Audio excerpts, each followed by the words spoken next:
Yep, that's a power-operated running board, just one of many standard over-the-top features on this 2016 Lincoln Navigator L. It's also part of the reason why this extended-length SUV weighs more than 3 Mitsubishi Mirages. Be thankful they don't sell it by the pound.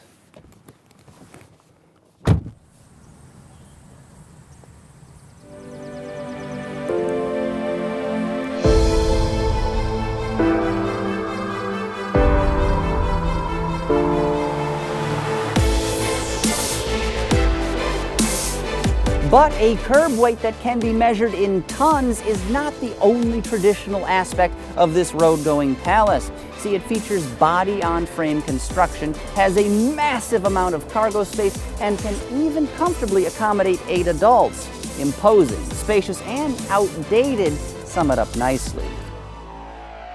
Remember, this is basically just a fancy version of the Ford Expedition, which is in the twilight of its life. An all-new Navigator is set to launch sometime in 2017, likely with a lightweight aluminum body and wearing styling inspired by the concept vehicle they showed back at the New York Auto Show earlier this year. Yeah, that's the one. Nobody told me it had steps. Beyond its fancy doors, the Navigator concept also features a deployable staircase. That's awesome! Obviously, neither of these features will make it into the production model. Aww. But this is today, like all day, right now. Broadly speaking, this version of the Gator is offered in 2 flavors. You can get a standard model or an L, which we have here. Its wheelbase measures 131 inches, a full foot more than its truncated counterpart.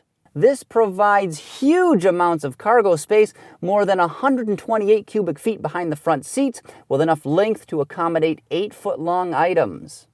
Inside there is plenty of super soft leather, and these front seats are like thrones. They are so comfortable. I also love the dual cowl design of the dashboard, which of course is a classic Lincoln styling trait, but still I just can't help but feel disappointed by this interior.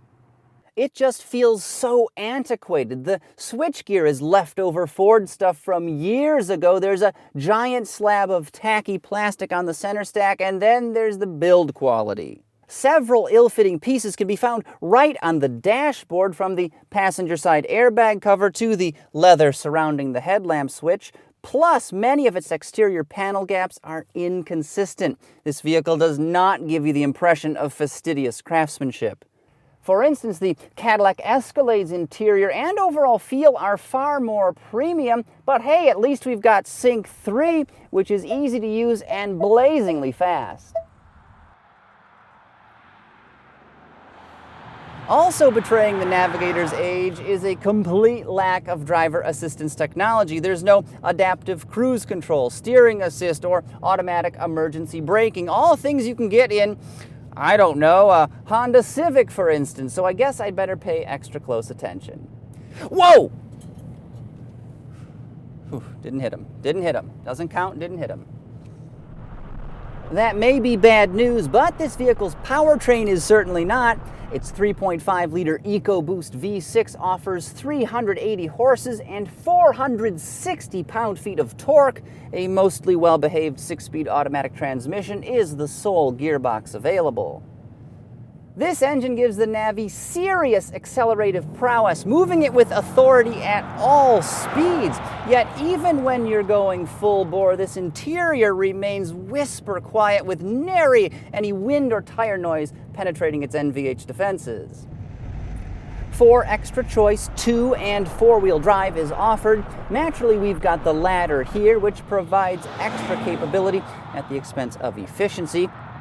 Now, this vehicle stickers at 15 miles per gallon city and 19 highway, though I've been getting about 17 and change, which is a bit better than the average. Giving drivers something to play with is Lincoln's continuously controlled damping system, which is available on certain models with certain features. Now, what it does is give you 3 separate settings for the suspension system, including sport, normal, and comfort. And frankly, I find comfort to be the most appropriate for this vehicle. Gives it a nice, smooth ride. Sport makes everything kind of rubbery and jiggly, which isn't appropriate. It's not right.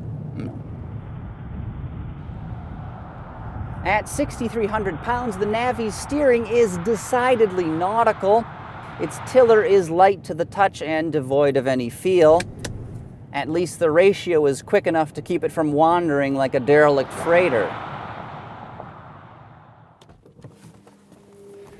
Okay, so by now you're probably wondering how much this luxury land barge costs. Well, I suggest you assume the crash position because this particular example here stickers for just shy of 80 grand. Yes, that is Range Rover money for what is essentially an old Ford. Now, if it is any consolation, you can get a base, regular length, two-wheel drive Navigator for less than $65,000.